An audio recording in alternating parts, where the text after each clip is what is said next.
So now ब्रैडकॉम group, अब देखिए छोटी सी रेंज आज की 22 रुपए 20 पैसे, निचले स्तर 22 रुपए 50 पैसे, 21 रुपए 50 पैसे के आसपास। बहुत छोटा मामूली सा और 2 करोड़ का वॉल्यूम हो गया। ये तो आम बात हो गई ब्रैडकॉम ग्रुप के लिए। बट यहाँ पर बहुत सारी चीज़ें जो कि डिस्कस कर सकते हैं। म्यूचुअल फंड की यहाँ पर एग्जिट, कल मैंने आपको बताया था म्यूचुअल फंड का एग्जिट हो चुका है, जो कि आप ही ने बताया था कि म्यूचुअल फंड जो है वो निकलते हुए दिखाई दिए। फिर जब चेक किया तो निपॉन ही रह गया था, उसने अपना शेयर्स बढ़ाए भी थे। सबसे ज़्यादा अगर कोई होल्ड करता है वो निपॉन ही का होल्ड करता है, निपॉन इंडिया म्यूचुअल फंड वो होल्ड करता है। अभी यहाँ पर एंट्री हो चुकी है HDFC बैंक की, माफ कीजिएगा HDFC यहाँ पर जो आपका जो AMC है उसकी एंट्री हो चुकी है। और आज निफ्टी गिरा हुआ है, BSE गिरा हुआ है, और IT की हालत थोड़ी सी खराब है बिकॉज ऑफ US को लेकर। और यहाँ पर दिख रहा है कि यहाँ पर जो Q4 है पॉसिबल है उसमें अर्निंग डाउन है, Q1 और भी ज़्यादा डाउन है। वो तो हम बात करने ही भूल गए इन सारी चीज़ों के ऊपर, तो वो हम बाद में अभी डिस्कस करेंगे। फिलहाल अभी जो है म्यूचुअल फंड के ऊपर डिस्कस करेंगे। बट IT का अभी हाल काफ़ी ज़्यादा ख़राब है। 22 मार्च जब मार्केट ओपन होगा उस दिन IT का बिहेवियर बहुत इंपॉर्टेंट होगा। 21 मार्च को आपका फेड यहाँ पर इंटरेस्ट रेट बढ़ाएगा रात के 11-12 बजे के आसपास। अब देखिए हमने ट्रेंड लाइन को हमने जो है वो हमने देखा था भाई कि इस तरीके से ना ट्रेंड लाइन ने बताया है कि निपॉन इंडिया के पास ही सिर्फ रह गए हैं शेयर्स। बाकी मोतीलाल, SBI, कोटक तो बहुत पहले खबर आ गई थी। बाकी जितने भी शेयर्स थे मतलब म्यूचुअल फंड थे, स्मॉल कैप फंड थे, वो सब यहाँ पर निकल गए। और अगर आप देखें तो 14 लाख शेयर्स की क्वांटिटी थी, 14 लाख शेयर्स की यहाँ पर जो है क्वांटिटी थी। बहुत बड़ी क्वांटिटी होल्ड नहीं करते थे ये म्यूचुअल फंड वाले, एक सबसे बड़ी बात ये है। बट यहाँ पर जो है ना आपका एक चलिए एक राहत थी, मतलब एक अच्छी बात लगती थी कि यार ये म्यूचुअल फंड वाले शामिल हैं। लेकिन अच्छी बात ये है कि निपॉन इंडिया यहाँ पर जो बढ़ाया है कुछ सोच कर ही बढ़ाया होगा। उसे भी पता है कि बाकी म्यूचुअल फंड वाले बेच रहे हैं, तो यहाँ पर बढ़ाने का क्या मतलब है। तो निपॉन ने यहाँ पर बढ़ाया है, ये काफ़ी इंटरेस्टिंग है। और अगर ये निपॉन टिका रहता है और यहाँ पर ऐसे में फॉरेंसिक ऑडिट अगर आ गया तो फिर निपॉन का नाम जो है ना वो छा जाएगा कि बंदे ने यहाँ पर जो है इस फंड के मैनेजर ने यहाँ पर हिम्मत दिखाई और BCG के अंदर होल्ड किया था उसने। बहुत बड़ी क्वांटिटी, 6 लाख शेयर्स की क्वांटिटी है, 6 लाख प्लस क्वांटिटी है। बट फिर भी ये अच्छी बात है। तो ऑलमोस्ट अगर हम स्टॉक एज पर, जैसा कि मैंने कहा था ट्रेंड लाइन से ही पूरा हम नहीं देख पाएंगे, बट स्टॉक एज का भी यहाँ पर जो है आ चुका है। बाकी म्यूचुअल फंड निकल चुके हैं, एग्जिट हो गया है, सिर्फ और सिर्फ आपका निपॉन बचा है। अब एंट्री हुई है HDFC की। HDFC Nifty small cap 250 ETF ने यहाँ पर जो है शेयर्स बाई कर रहे हैं। बहुत छोटी क्वांटिटी है, इतना तो आप में से कोई होल्ड कर रहा होगा, 5862 शेयर्स। और HDFC S&P BSE 500 ETF, यानी कि HDFC की जो ETFs हैं उन्होंने यहाँ पर बाई कर लिया है। अब नाम आना इनका ये एक बढ़िया बात है। अगर कुछ होता ही नहीं इस स्टॉक के अंदर, बहुत लोग ये कहेंगे कि कुछ होता ही नहीं इसके अंदर, तो फिर HDFC की एंट्री क्यों होती। बात सही है आपकी, एक पॉइंट यहाँ पर ये बनता है, निपॉन क्यों रुकता। और निपॉन के पास तो ज़्यादा क्वांटिटी में शेयर्स है। मतलब अगर आप मोतीलाल को देखो तो उनके पास तो इतना यहाँ पर जो था भी नहीं, तो उनके रहने से उनके कुछ फर्क ही नहीं पड़ता, ठीक है ना। ये तो एक अगर इन्होंने बेच भी दिए, एक दिन भी नहीं लगेगा यहाँ पर एब्जॉर्ब करने में। ब्रैडकॉम ग्रुप के अंदर 2 करोड़ का वॉल्यूम है, 14 लाख शेयर्स, उसमें से 6-6.5 लाख के आसपास, 6,10,000 6,20,000 के आसपास यहाँ पर निपॉन के पास है, वो होल्ड कर रहा था। बाकी शेयर्स तो कब पता चले 1 घंटे के अंदर एब्जॉर्ब कर जाए ब्रैडकॉम ग्रुप के यहाँ, तो ये बात है। लेकिन हाँ, ETF ने यहाँ पर बहुत छोटी क्वांटिटी है, 5,862 करोड़ रुपए का यहाँ पर जो है क्वांटिटी खरीदी है HDFC वालों ने। लेकिन HDFC की एंट्री हो चुकी है। प्राइस याद कर लीजिए, ये दोनों आए हैं 21 रुपये के आसपास, 21 रुपये के आसपास ही हैं, और 21 रुपये के आसपास आ गए, तो ये प्राइस HDFC की बनती है। तो अच्छी बात है कि HDFC यहाँ पर जो है एंट्री हो गई है। अब ये ना हम जो कहते थे ना, या तो म्यूचुअल फंड की तंगड़ी बाइंग हो जाए इसके अंदर, तो यहाँ पर जो है उछाल आए। और जिस तरीके से पैरादीप फॉस्फेट जो हमने बात करी थी, पैरादीप फॉस्फेट जो 55 रुपये का शेयर है, उसके अंदर देखिए 400 करोड़ के आसपास की यहाँ पर जो है बाइंग कर रखे है SBI। अगर ऐसा यहाँ पर जो है कुछ फंड आते हैं, इतना बाइंग 450 करोड़ तो बहुत ज़्यादा हो गया।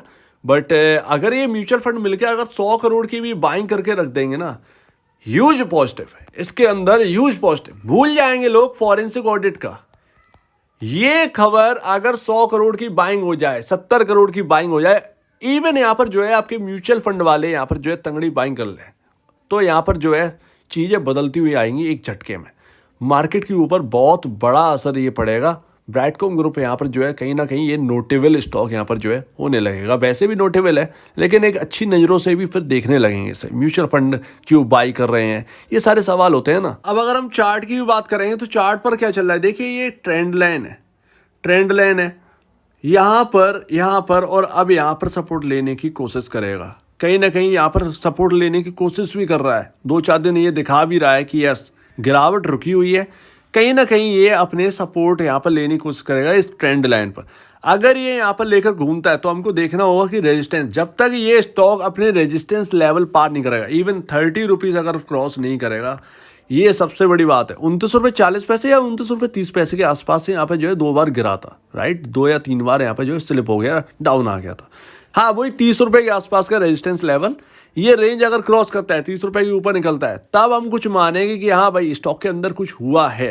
कहीं ना कहीं अब ये घूम गया है और अब ये अपर लेवल दिखाने के लिए कहीं ना कहीं तैयार। मैं ये नहीं कह रहा हूँ 70-80 की लेवल, नहीं, 40, 42, 45 पर भी सेटल है ये अगर स्टॉक हो जाए ना, हमें बहुत बड़ी राहत मिलेगी। इवन यहाँ पर बहुत बड़ी राहत मिलेगी, चाहे मार्केट कैसा भी हो। 40-45 इसकी बहुत सही जगह है। अगर ये जाता है वहाँ पर स्टेबल हो जाता है, स्टेबल हो जाए जाकर वहाँ पर 45-50 के आसपास, बस ये बहुत है, इनफ है। फॉरेंसिक ऑडिट यहाँ पर जो है फिर आ जाए बाद में चलेगा, लेकिन थोड़ा सा रिकवर होना बहुत ज़रूरी है। हो जाए तो थोड़ा सा यहाँ पर जो है अच्छा महसूस करेंगे, तो ये सबसे बड़ी बात है। तो देखते हैं ट्रेंड लाइन को यहाँ पर जो है सपोर्ट लेता है, यही रेंज है 21.50, 21.80, 21.90 के आसपास, यही यहाँ पर जो है ना ट्रेंड लाइन जो है ना सपोर्ट लेने की कोशिश करेगा। ये यहाँ से घूमता है या नहीं घूमता है ये देखते हैं। दूसरी बात, मेजर सपोर्ट इसमें कोई नई बात है नहीं, लगातार हम कितने दिन हो गए पता नहीं, ये दिन भी याद नहीं है कब से बात कर रहे हैं। 16.40 निचले, सबसे बड़ी बात 20.30, ये 2 लेवल इसके अंदर मेजर सपोर्ट की तरह काम करेंगे। ये रहा, ये मेरी बात क्या यहाँ पर जो है आपके चार्ट पर ही दिख रही है, साफ सी बात है। तो ये लेवल पे ना ये कंसोलिडेट किया था इन लेवल पर, और अब हम वापस उसी लेवल के आसपास आ गए हैं। तो हमारे लिए इंपॉर्टेंट है कि ये लेवल बचे रहे। तो अब हम इसी बिहेवियर को देखेंगे कि स्टॉक अगर यहाँ तक जाता है तो इसका बिहेवियर क्या है, क्या यहाँ पर वापस घूम रहा है, क्या यहाँ पर बाइंग आ रही है। क्योंकि जिन्होंने यहाँ पर जो है गिराया होगा उनका कहीं ना कहीं काम तो मकसद ना पूरा होने वाला होगा, जहाँ तक है शॉर्ट सेल करके। आप कह रहे थे आपकी शॉर्ट सेल कैसे कर सकते हैं, ये तो इंटरडे यहाँ पर कहना इंटरडे का स्टॉक है, एफ&ओ में होता है। इंटरडे शॉर्ट सेल तो कर सकते हैं, इंटरडे में खरीद कर बेच कर खरीद सकते हैं ना, तो इंटरडे में ही काम इतना हो जाता है, इसीलिए तो वॉल्यूम आई है। तो ये एफ&ओ में होता तो पता नहीं क्या होता, कितना यहाँ पर जो है वॉलेटाइल रहता है ये स्टॉक, अगर एफ&ओ का हिस्सा होता तो। अगर ये बहुत अच्छा ए ग्रेड स्टॉक भी हुआ ना, आगे चलकर सब कुछ ठीक हो गया, ए ग्रेड स्टॉक है, तो क्या एफ&ओ में कितना दूर रह जाएगा। नाम सब लोग को पता चलेगा कि हाँ भाई बीसीजी के अंदर है, दम है।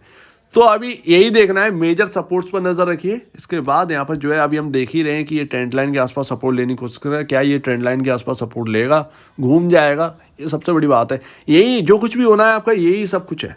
तो नए लोग अपने हिसाब से स्ट्रेटेजी बनाए, और नए लोगों से तो मैं सीधे कहता हूँ कि यहाँ पर जो है रिस्क अफोर्ड अगर आप कर सकते हैं तो वही आप देखिए, ये तो आपके लिए 100% है। लेकिन पुराने इन्वेस्टर ना 85% लूज कर चुका है कैपिटल, वो 15% में सब कुछ देखना उसे है, और ये 15% में ही वो सब कुछ देखेगा जो उसके पास बचा है, राइट। तो अभी यही देखना है, और भूले मत फॉरेंसिक ऑडिट से पहले ये गिरा दिया गया। सबसे बड़ी बात जो हमने अभी डिस्कस की थी ना कल या परसों के आसपास, फॉरेंसिक ऑडिट से पहले गिरा दिया गया। फॉरेंसिक ऑडिट के बाद गिरता तो समझ में, विदाउट एनी रीजन ये स्टॉक 85% डाउन है। सो ये रही पूरी बात। बाकी HDFC आ गए हैं तो कुछ अच्छा ही होगा। मंथली अगर ये बाइंग करेंगे, मंथली अगर यहाँ पर बढ़ेगा, अदरवाइज यहाँ पर जो है क्या मिलेगा इतने में, 9 लाख रुपए के आसपास अगर पूरा रिकवर हो जाए तो यहाँ पर 9 लाख रुपए की यहाँ पर जो है इनका रिटर्न बनता है। तो ये कुछ भी नहीं है इस फंड के लिए। अगर ये आगे ये बाइंग करते हैं, जैसे मार्च का अभी हमको पता चल गया, 1 अप्रैल 5 अप्रैल के आसपास ये भी पता लग गया कि HDFC ने अपने शेयर्स बढ़ा दिए, तो ये ह्यूज पॉजिटिव होगा हमारे लिए। सो लेट्स सी, अब आ गए हैं तो ये यहाँ पर स्वागत करिए। HDFC का नाम शामिल हुआ है, HDFC आई है, बढ़िया बात है। एक कोई गया है तो फिर एक कोई आ गया है, और वो नाम बहुत दमदार है, लेकिन उसके शेयर दमदार नहीं है। बाइंग करते हैं आगे तो ये और भी ज़्यादा दम ला सकते हैं इसके अंदर। सो लेट्स सी, देखते हैं आगे क्या होता है। बस अभी तो यहाँ पर जो है थोड़ा सा माहौल इनके आने से थोड़ा सा पॉजिटिव लग रहा है, अच्छा लग रहा है। तो अभी नज़र में रखिए, यहीं पर हमारी जो है निगाहें बनी हुई है इन लेवल्स के ऊपर, कैसा बिहेवियर करता है। तो अगर आपको इस वीडियो में कोई प्रॉब्लम है, कुछ पूछें, कुछ बताएं, कुछ कहना है तो प्लीज़ कमेंट सेक्शन में लिखिएगा। और अब वीडियो देखने के लिए बहुत धन्यवाद दोस्तों।